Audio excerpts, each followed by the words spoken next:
मैं शिव गुरु के चरणों को प्रणाम करती हूँ। भैया हरिंदर, दीदी नीलम के चरणों को प्रणाम करती हूँ। जिस स्थान पर चर्चा रखा है उस चर्चा स्थान को भी मैं प्रणाम करती हूँ। जितने भी शिव शिष्य गुरु भाई गुरु बहन इस चर्चा स्थान पर आए हुए हैं, जो नहीं भी आए उनको मैं हर सांसों का नमन करती हूँ।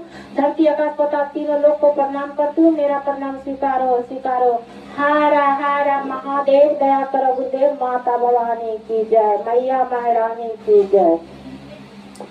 पहला विधा है दया मांगना। दया कैसे मांगेंगे, किस तरह मांगेंगे? कितने गुरु भाई बहन हमारे अंधकार में भटक रहे हैं, उनको दया का ज्ञान नहीं है कि दया क्या चीज होता है। जब हम सोने जाते हैं यानी बेड पर जाते हैं, उस वक्त भी हमको यही कहना है, शिव हे महादेव, आप मेरे गुरु हैं, हम आपका ज्ञानी शिष्य शिष्या हूँ, मुझी शिष्या पर दया करिए, दया कीजिए।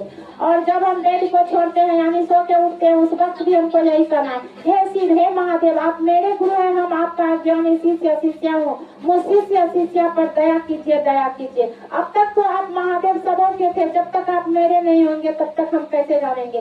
दया कीजिए, दया। दया किस तरह से मांगते हैं? जिस तरह से आदमी जाता है, कोई भिखारी जाते हैं किसी के द्वार दरवाजे पर भिक्षा मांगने के लिए, हाथ को पसारते हैं, अंचल को फैलाते हैं, कटोरी को पसारते हैं, कटोरी लेकर के हाथ पसारते हैं, उसी तरह से हमको आपको गुरु के शरण में जाना है और कटोरी की तरह हाथ पसार करके, फैला करके और दया मांगना है। एक दिन मांगेंगे, 2 दिन मांगेंगे, तीसरे दिन गुरु जरूर से जरूर दया बरसाएंगे। लेकिन गुरु के पास जरूर से गुरु दयालु है, कृपालु है, इनके पास दया का सागर है, दया का भंडार है। इस गुरु से बढ़ के आपको दूसरा गुरु कोई नहीं मिलेगा। इस गुरु को सबसे गुरु श्रेष्ठ माने जाते हैं, इसलिए यह गुरु दया बरसाते हैं। और जब दूसरा है चर्चा। चर्चा एक परिचर्चा का माध्यम से बताया जाता है। जैसे हम कहीं जाते हैं, बस पर है, ट्रेन में है, नदी में, नाला में, आकाश में, पताल में, जल में, थल में, कहीं भी जाते हैं, किसी गुरु भाई बहन के हाथ में अगर कंगन देखते हैं, उनको प्रेम से प्यार से पूछते हैं, क्या गुरु भाई बहन आपने आज तक अपने जीवन में किसी को गुरु बनाए हैं या नहीं?